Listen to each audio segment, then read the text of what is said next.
Hello everyone, welcome to chemistry class. Here we are with the chapter number 2, the role of chemistry in our lives. Chemistry is an important part of our daily lives. In our day-to-day lives, there are a number of changes that are occurring all around us.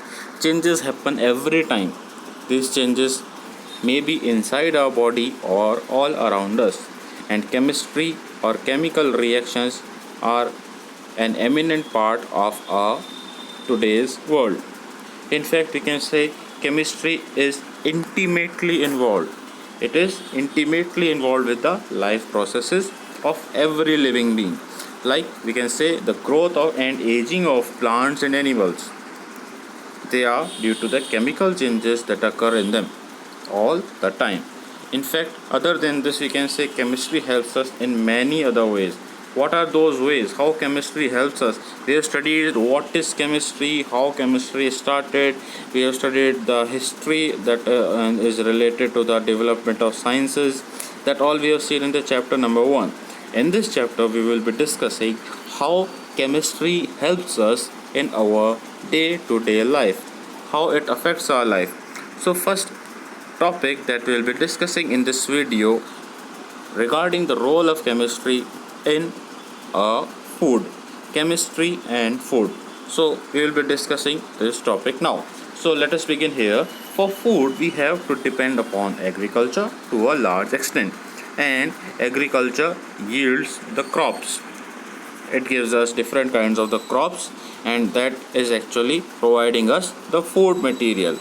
But chemistry plays a very significant role in agriculture and in the growing and raising of the crops.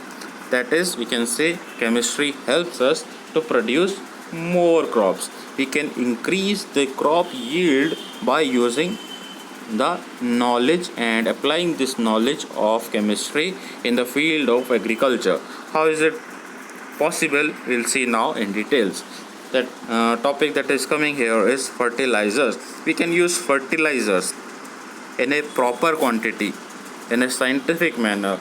Then it will help the plants to have a proper growth. It will allow the plants and the crops to have the optimum growth, and then we will get a wide variety of the food crops. We'll get a sufficient amount of the food crops that is required to feed a huge population all around the world of the human beings, and as well as there are a number of animals that depend upon the various plants that can also benefit from these. So first we will read about the fertilizers, then we will see how pesticides are also helping in agriculture. Fertilizers paragraph we will read now. Plants require adequate amount of few elements, like they need nitrogen, phosphorus, potassium and zinc. These are certain kind of the elements required by the plants for their proper growth. But these elements are naturally already there in the soil. Naturally they are present in the soil. But what will happen after the crops are grown on the same area for a particular period of time? After the crops are grown for some years, regularly we are growing the same crops on the same area or the same piece of the land. What happens in that particular soil? The nutrients are depleted. They get depleted or decrease in the amount. So that is what is happening. These nutrients are not available, and in that case we have to use the organic manure or the chemical fertilizers to make up this loss. Means we can replenish the nutrients that have been lost because of growing the same crop in the same area or the same plot of land for a long period of time. So this organic manure, or we can say chemical fertilizers, and one thing can be used to make up for this loss of the amount of elements. How this organic manure is obtained? Organic manure is generally obtained from the dung, especially the cow dung, that is the animal waste product. So that from that we can prepare the organic manure. And the chemical ones, the chemical fertilizers, they are prepared in the industries by the industrial methods. Some of the common fertilizers have been mentioned in our textbook here. So let us see that part here. So please take a note, please put a tick on this particular table, and you have to learn all of these. So let us see here, put a tick and write learn. So nitrogen element, if we need nitrogen element in our soil, we will use urea. Next is for phosphorus element, we will use superphosphate of lime, or we can also use triple phosphate of lime. Nitrogen and phosphorus both are required, then we can use diammonium phosphate. Short form of this is DAP. Potassium is available in potassium chloride, and zinc is available in zinc sulfate and zinc oxide. Please learn the name of all of these particular fertilizers and the nutrient or the element, not the nutrient, the element that is available in them. So you have to learn all of them. So these fertilizers, if we are putting in the soil, then what will happen? The soil will be rich of the particular nutrient or element. Next is how we will identify. Now we have seen this fertilizer contain this, urea contains nitrogen, or DAP contains this, or like this. All this we have just now seen. But how we will know that a particular kind of mineral or element is required? For that, we are having the process of soil testing. By analyzing the soil, by checking the soil in a chemical laboratory, which is called as a soil testing laboratory. They will take some piece of soil from your land and they will analyze it chemically. They will prepare a report based on that different chemical tests they will perform on the soil, and they will prepare a report and they will tell you that after the soil testing we have concluded that in the soil this kind of the mineral or this particular element is less, or this is more, or like this. They will suggest you which kind of the fertilizer is required, and also in how much quantity it is required. Fertilizer should not be used in extra quantity because it is harmful for human beings. It is harmful for the other animals, especially the aquatic animals. So for fertilizers we should not put in more quantities. It is harmful. If it is used in optimum quantity, in the required quantity only, then it is beneficial. Otherwise it will be very, very harmful. So for that, for ensuring how much amount of fertilizer is needed for particular soil, for a particular area of the land, we need to do the soil testing in the soil testing laboratory. Other than the fertilizers, we are having the pesticides, and they are used to kill. They are also chemical. Pesticides are also chemicals, but they are used to kill the small insects or the small animals. There are a large number of insects and small animals that are generally harming the crops. They will eat the crops that are in the farm. So what to do? We can not kill the insects by the manual process because a large number of insects are there. So how we can kill these insects and small animals which are harming the crops? They are called as the pests. Pests are the insects and small animals that harm the crops, and to kill these pests we are having certain chemicals which are called as pesticides. These pesticides are of different type. If the pesticide is used to kill the insect, it is called as insecticide. If the pesticide is used to kill the rodents are the category of the animals like rats, mice, squirrels. All these are rodents. So if the pesticide is used to kill the rodents, then it is called as rodenticide. It is a type of pesticide. Insecticide is that pesticide used to kill insect. If the pesticide is used to kill the rodents, then it is called as rodenticide. Next is, if the pesticide is used to kill the fungus or the fungi that cause the plant disease, then it is called fungicide. If the same pesticide is used to kill if any pesticide is used to kill the unwanted plants or weeds, sometimes some kinds of the grass or very, very small plants are growing in the farm which are not required. The farmer is not growing, they are growing on their own. So those type of the unwanted plants can be removed by using herbicides or weedicides. Weeds are just unwanted plants. They are affecting the growth of the normal crops. What will happen? The farmer will put fertilizer in the soil for the crops, but that fertilizer will be used by these plants. Unwanted plants will get the benefit, and the actual crops which the farmer is growing, they will not be nutrient rich. They will not get the sufficient or the required amount of the nutrients. So it affects the growth of the crops. It affects the farm yield. The amount of the crops that are harvested will not be as expected.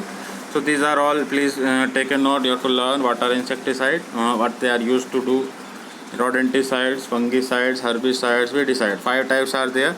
All of these are what? They are just the types of pesticides, as I have already explained to you. These are what? These are the types of pesticides. So I hope the point is clear. Let us now move further now. These chemicals are given here, these examples are given here. Insecticide example like DDT, endosulfan, aldrin, malathion, carbaryl. Next is fungicide, that is name is given thiram and bordex mixture. Herbicide benzipram, sulfonylurea, butachlor. Then rodenticide example is given aluminium phosphide. All these are what? All these chemicals are pesticides used to kill the unwanted plants or animals or small insects or rodents that are affecting the crop yield. Rodenticide used to kill the rodents like rats and mice and squirrels. Herbicide used to kill the herbs, unwanted plants and weeds. Herbicide is also called as weedicide. These are the example. Fungicide used to kill the fungus, and last one is insecticide used to kill the insects. So these are all the different type of the chemicals we are using. Now these pesticides are, if we are using in more quantity, they are harmful to human beings and animals. That is why it is very important to use them judiciously. Judiciously means that we have to be very careful in their use, in a optimum quantity, in a fixed quantity, in a proper ratio we have to use them. They should not be used in extra quantity. Sometimes the farmer thinks that if I put more fertilizer or more pesticide I will get more crops. That is one side of this, but it will affect the body of the person who is eating that vegetable or fruit or that crop yield. So it is affecting the animals or the human beings who are using that. Also the land will be affected in the long run. So there is a requirement that farmer has to fulfill, that is to use the pesticides, and not only pesticides, the fertilizers also, in a judicious manner. Other than this, what the chemistry is doing? So chemistry is helping in increasing the crop yield by using fertilizer. It provides the nutrients or elements to the soil, and by the fertilizer it kills the harmful harmful insects and the animals or the unwanted plants. Now food processing. After the crops have been yielded, after you have harvested the crops from the farm, where we will keep them, how we will keep them. So today we need to put the food in packaged item. Today we are having a lot of ready to eat food items. So to prepare such kind of the ready to eat food items which are sold in the markets, in the packagings. So how we can preserve the food? If you prepare food in your home, after a certain period of time it will get spoiled. You cannot keep the food for 1 month in your home or more than that in your home. But the potato chips that are sold in the market, they are not preparing every day. The shopkeeper is not making. That is coming from the industry, and for many months it may be present in the market until the consumer is purchasing and eating them. So how those food items are preserved? Potato chips is just one example. Many more food items are available in market. You may be eating a few of them also. So how such food items are preserved? Why they are not getting spoiled? That is just because chemistry is used there. That means chemicals are applied there. What kind of chemicals? Also not only chemicals are there in the preparation of those food items, a number of chemical treatment, physical treatments are there. Many scientific treatments are already done. So that because they know this food will go in market and we don't know when the person will eat them. So that is why these kind of food material which are ready to eat food, which are in the packaged food, which are the packaged food items, they are made to go through a series of physical and as well as the chemical treatments. This is the important point. They are mixed with additives. What are these additives? We will just refer to them shortly in this video only. They are certain type of the chemicals only. Then and finally, after this process only, after mixing with additives only, mixing the chemicals only, they are finally putting the food in the packets, and it is finally sealed there. So this full process is called as food processing. We are taking the food item and converting that food item into packaged food item by mixing some chemicals in them. This is called as food processing. Now as I told you, we are mixing the additives. So what is this additives? Let us see now. Will please underline this definition also in the book. Additives are the kind of the chemicals. They are what? They are all chemicals. Like fertilizer is a chemical, pesticide is a chemical. Additives are also chemicals. So they are chemicals. What is the use now? They are used for various purposes. Additives are of different type. Like one kind of additives are, a type of additive is flavoring agents. Flavoring agent. Another type of additive are preservative. Both are having different uses. Flavor is called as taste. So flavoring agent will provide a kind of the taste to the food item.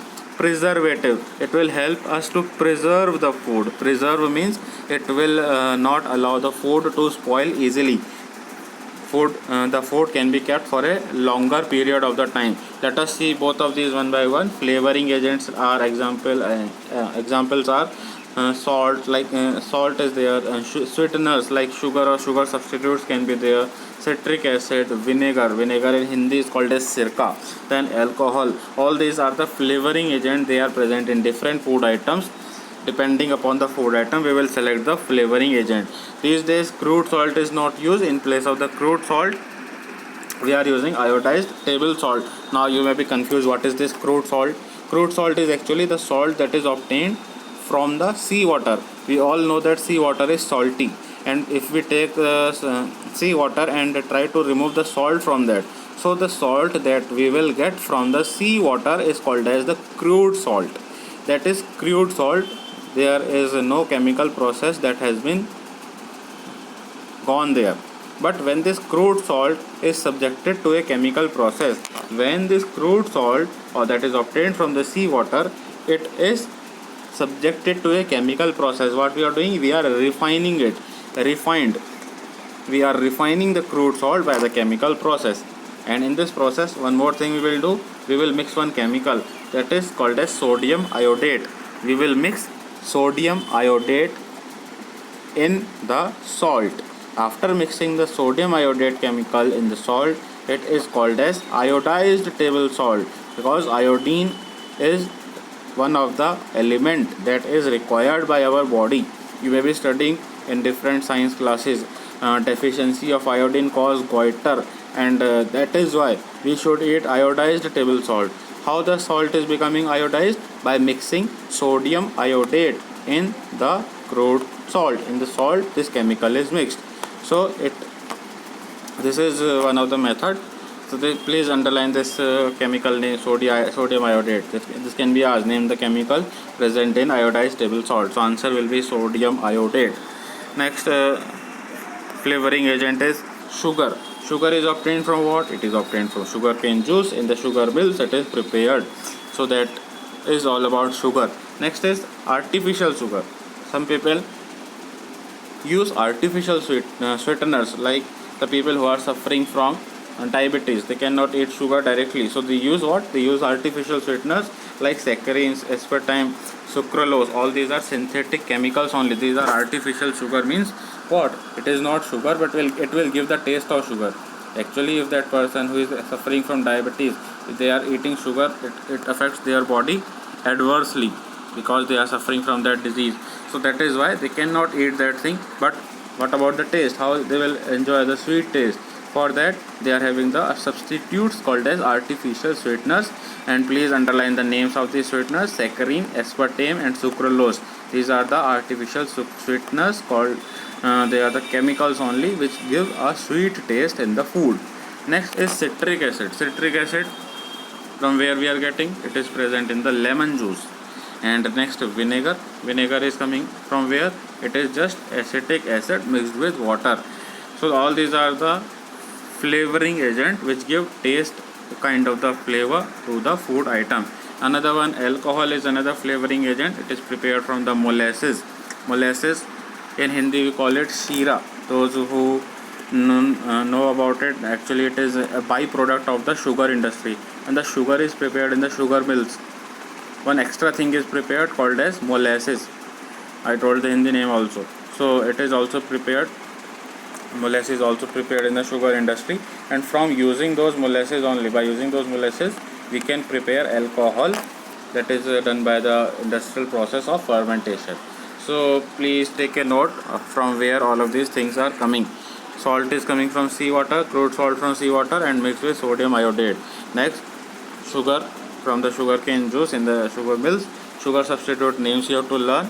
Then citric acid is coming from lemon juice. Vinegar is acetic acid mixed with water, and alcohol is coming from what? From fermentation of the molasses. So all these are the flavoring agent. One type of additive we have seen. Next additive is preservatives. Food preservative will do what? They will improve the keeping property of the food. Means what? It can keep the food unspoiled for a longer period. Food will not spoil easily. So what type of the preservatives are there? Two important types of the two classes of the preservatives are there. One are antimicrobes and the second one are the antioxidants. What are antimicrobes? Antimicrobes will check, they will put a stop on the growth of the microorganism. Not actually stop, they will control the growth of the microorganism. Like bacteria and other germs like fungus cannot easily grow in the food item. Like example of the what are the chemicals used here? Names you have to underline of the important ones. First of all, you underline please sodium benzoate. Sodium benzoate is the food preservative. It is a chemical. It is present in jams, pickles, sauce and fizzy drinks. All they are having sodium benzoate. What about the fruit items? Fruits can be preserved by using sulfites or sulfur dioxide. Cheese can be preserved by using sodium sorbate, and meat can be preserved by using sodium nitrite or sodium nitrate. These food items can be kept for longer period of time. So if you are eating packaged item of any of these kind, like packaged cheese, if you are purchasing from market, then it will be having this thing, sodium sorbate will be present on this.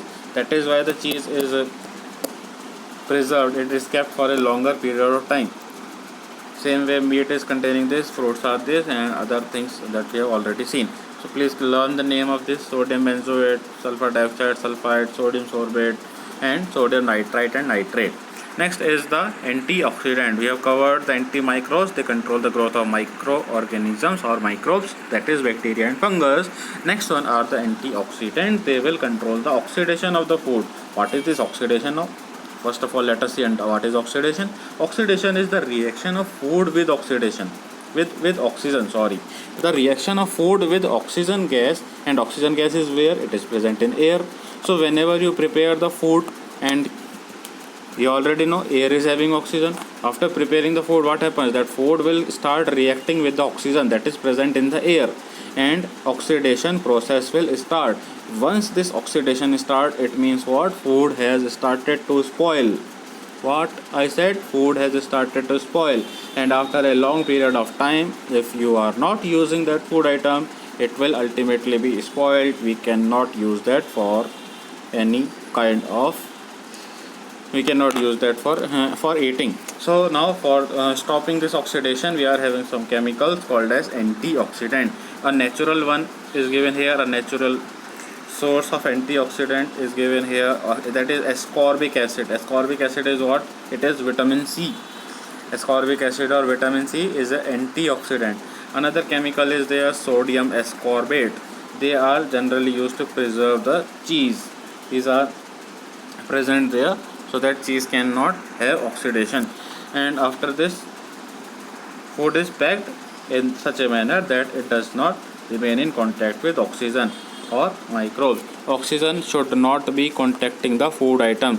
Suppose you purchase a packet of food item, we take the example of chips only. So if you purchase a packet of chips, you may be seeing there is air that is filled in that. Air is filled in that. So actually it is not air, it is a gas called as nitrogen. What is there?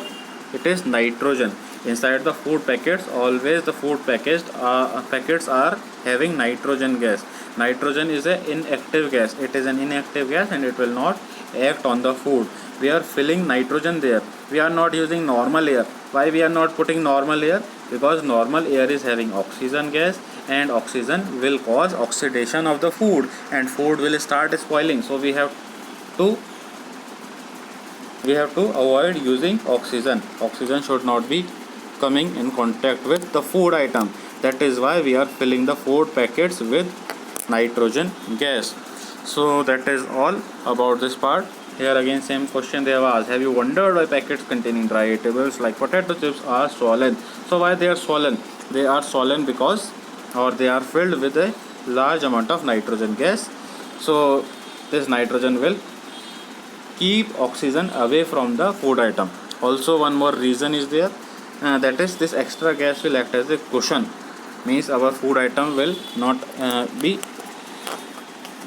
suffering from the shocks in the transport of the food item, so it will prevent the breakage and all these things will be there. So today we have covered in this video the role of chemistry in our food items, from beginning from agriculture to the food processing industry. Everywhere chemistry is used. In the upcoming video we will continue the topic or continue the chapter, and next we will see the role of chemistry in medicine, and subsequent topics as given in this chapter also will be covered. So that is all for this video. For now we will take a halt now, and remaining part in the next video we will be seeing. If you have any doubts or suggestions, you can post it in the comment section below. I will be happy to help you. That is all for this video. Thank you everyone.